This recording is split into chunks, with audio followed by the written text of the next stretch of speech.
Thanks for staying with us during our live coverage. You know, the pandemic destroyed businesses in Queens. So many of them may never reopen again, even though the city is reopening this month. Let's talk now via Skype to Tom Grech. He's the president of the Queens Chamber of Commerce. Mr. Grech, thanks for your time tonight. Good evening, Cheryl. Thanks for having me.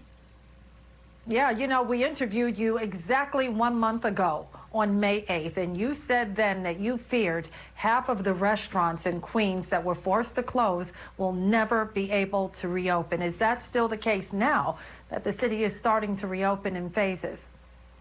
We're looking to see, as of right now, it still looks pretty grim for many of the restaurants in Queens County. Although I will tell you, I went to Long Island City today to walk around a little bit and treated some of my staff to John Brown's Smokehouse.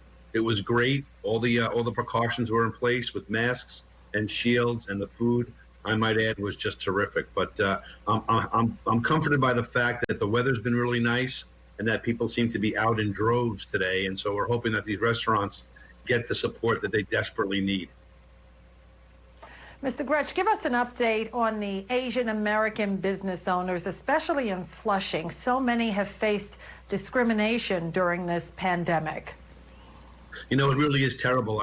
My last official time in Flushing was February 13th, the day before Valentine's Day, where we convened an event with Councilmember Koo and Mayor de Blasio and Speaker Johnson, and letting people know that the place was open for business at that time and to not be discriminatory towards those restaurants. Ironically, I'm going back there tomorrow for a press conference to kind of encourage those folks to hang in there and let them know that better days are coming soon, and to help them really get ready by having all the precautions in place. As the head of the Queens Chamber of Commerce, have businesses in your borough received enough federal grants to help them get through this basically 3-month closure? You know, there's never enough funding in place, and the first month or so of the PPP and the EIDL was an unmitigated disaster based upon the volumes that were going on. There was plenty of blame to go along, but as I know the SBA has talked about, they processed more applications in 14 days than they did in 14 years. So unfortunately, wow, It was a mess at the beginning.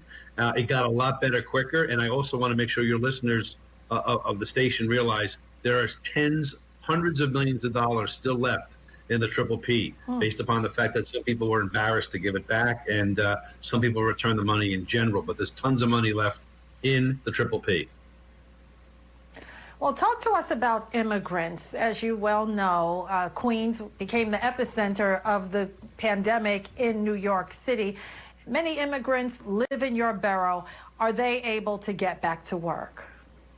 That's the challenge. As the grandson of immigrants myself, and the first in the family to go to college, I have a real kinship with our immigrant community, as well as those people of color. And sadly, many of the applications that were put in were incomplete. And many times we saw, by helping to assist those folks and getting them to other resources, they didn't have the language abilities to, or in some cases, the financial wherewithal to properly submit the applications. And so we've redoubled our efforts with partners like the Queens Economic Development Council to put together programs and people in place to help these folks get the aid they need. Sadly, as of right now, many of those places are not have the aid that they need, and it's going to be a challenging environment over the next couple of weeks and months. I have 30 seconds. Tell me, Mr. Grech, what concerns you most for your borough as the city begins the reopening process? I think the fear factor is a big one, Cheryl. Right now, people are nervous and concerned. There's lots of anxiety after the activities of the last week or so. But I will tell you that we're pushing very strongly to make sure that the restaurants are prepped and ready for customers.